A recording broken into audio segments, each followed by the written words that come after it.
Hello, beautiful, amazing, talented, gorgeous, luminous light beings. I hope you know I love you and that you are remarkable.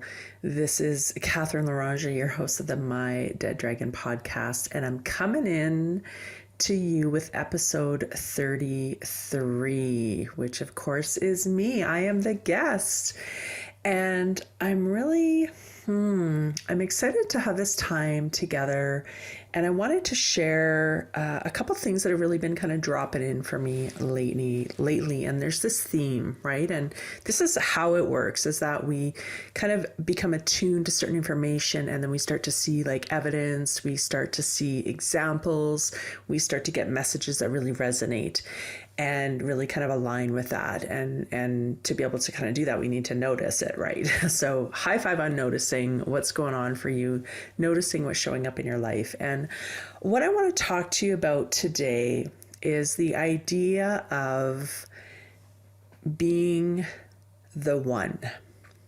Being the one. And what do I mean by that? So if you've been listening to the podcast, you know that it starts with the vision. It all starts with the vision. Everything starts with the vision.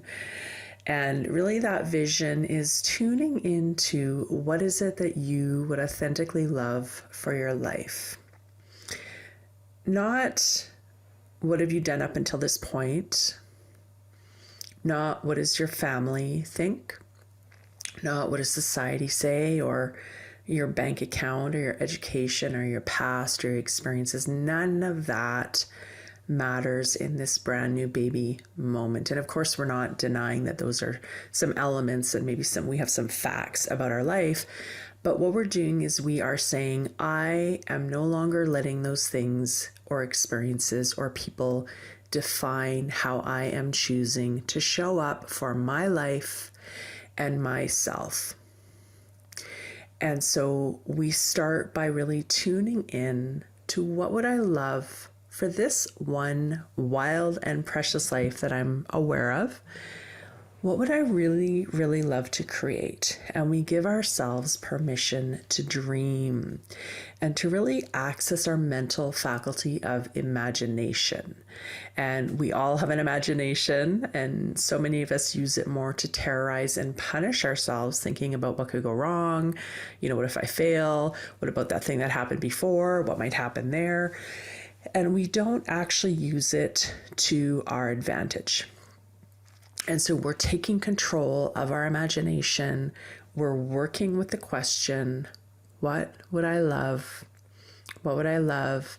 And if you haven't yet, I have a free download meditation visualization to help you really tune into your vision, what it is that's seeking to emerge for you. It's available on my website, and in the show notes you can grab that. I actually had somebody reach out to me and say it was like a soothing balm for her soul. So I am just I love it when you let me know what resonates for you, my beloved tribe. And so it starts with the vision. Really, really, what is it that you would love? And giving yourself the space and grace to really notice what emerges.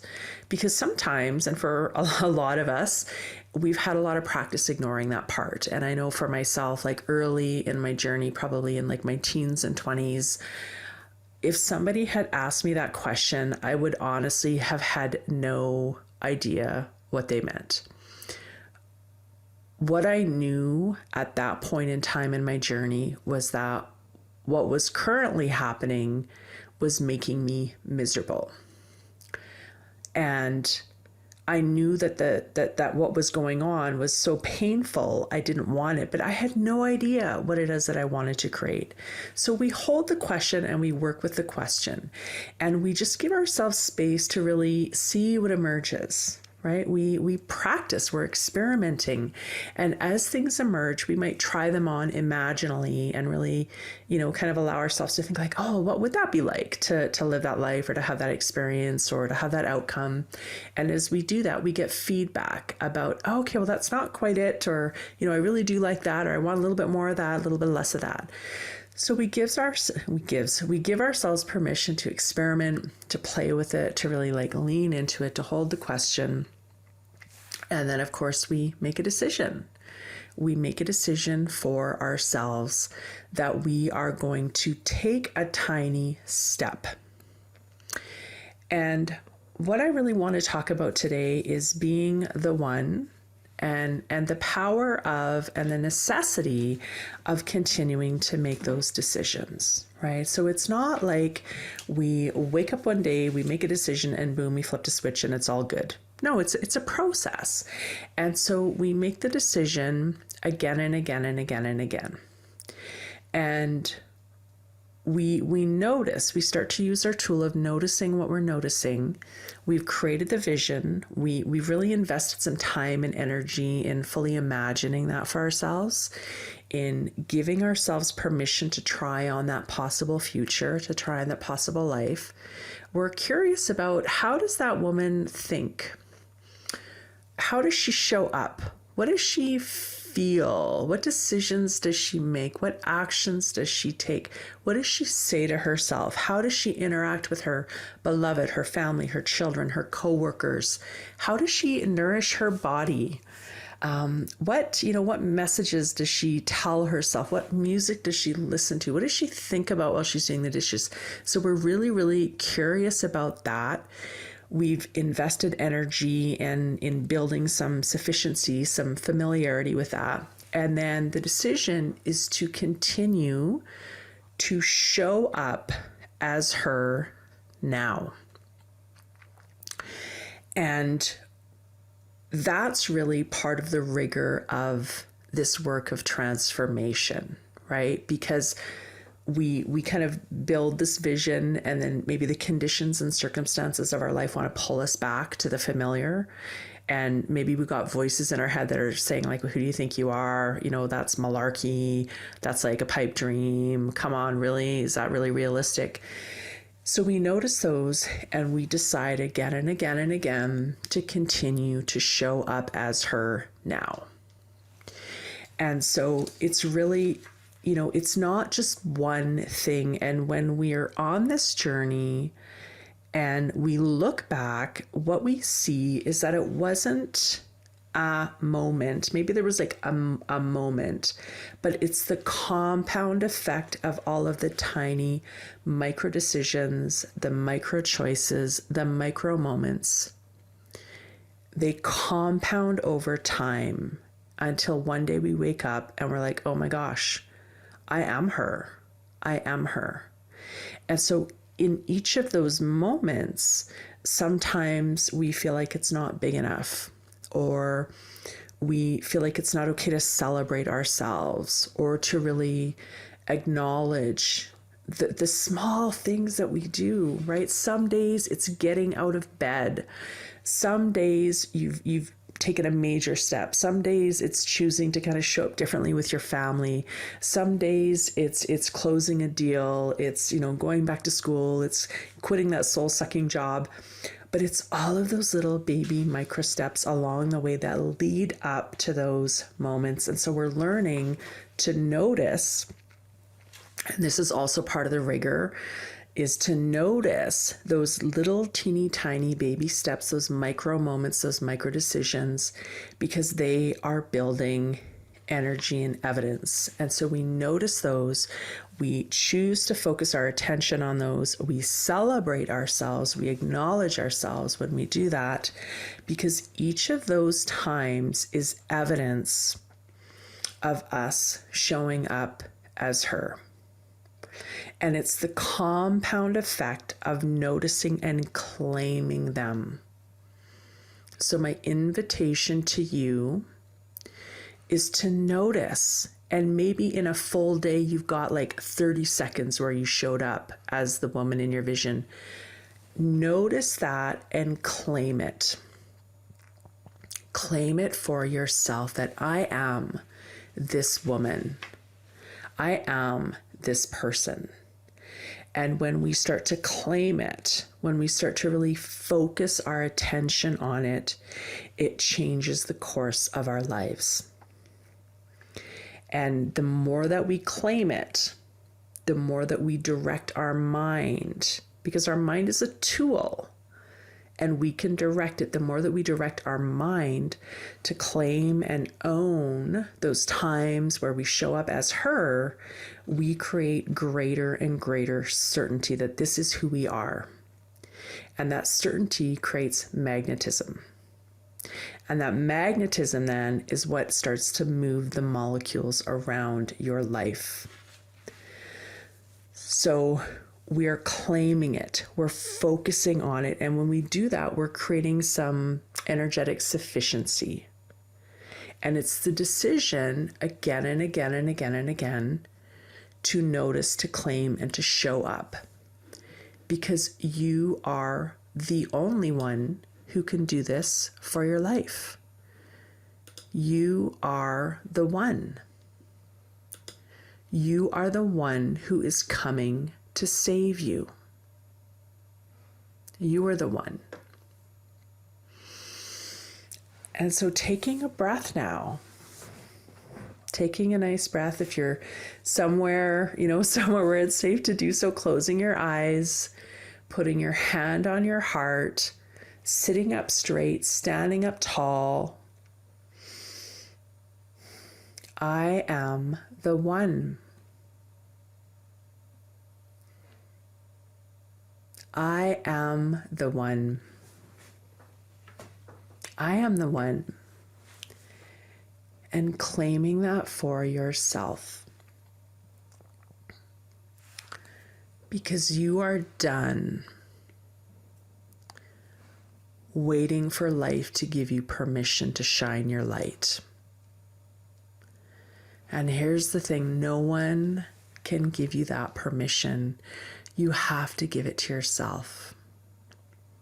You have to give it to yourself.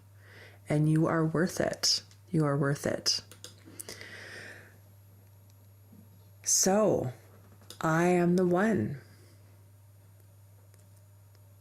And noticing, am I showing up as the one? Because you are either the vibrational match to the woman, the man, the person in your vision, or you're not. Think about that. You are, or you're not. There is no middle ground there. So you're either the vibrational match of the person, the woman, the man living that life, or you're not. And this was something that a mentor of mine said over the past couple of weeks. And it really, I've heard it before, I've heard it in different forms, but this time it just landed. Because I was at a point in my evolution and transformation where I got it in a different way. And I'm like, oh, okay, so where am I being the vibrational match to the woman in my vision? And where am I not? Because no one else can do it for me. And no one else, dear one, can do it for you. So, I am the one. And I am the one who meets myself at the level I want the world to meet me. I am the one who creates my life. I am the one who chooses how I show up in this world. I am the one who steps up or gives up. I am the one who makes or breaks my patterns. I am the one who chooses responsibility or blame. I am the one who grows or doesn't. I am the one who builds or destroys. I am the one who believes what's possible or recreates the past. I am the one who leads myself or leaves myself behind. I am the one. And those those words that I just shared there, those are from Melanie Ann Layer. You can find her on social media. She's got just like amazingly inspirational content. So you are the one for you. So dare to dream, darling. Dare to believe in yourself, because I am 100% certain. I know that you are worth it. You deserve it. You are capable of it. You can do this. You have everything required within you. It's already there. So what are you going to do with that dead dragon? Are you going to step up? Or are you going to give up? How are you going to level up for yourself? And knowing that it's your vision that defines what leveling up looks like. So leveling up based on what you know to be true for yourself. Not looking at other people around you. Oh, this person over here is doing this, so that's what leveling up looks like. Well, maybe that's what it looks like for them, but what does it look like for you? What does it look like for you? Because when you decide, when you choose to bring that focus inward, to bring that choice inward, you are choosing to become the main character of your life.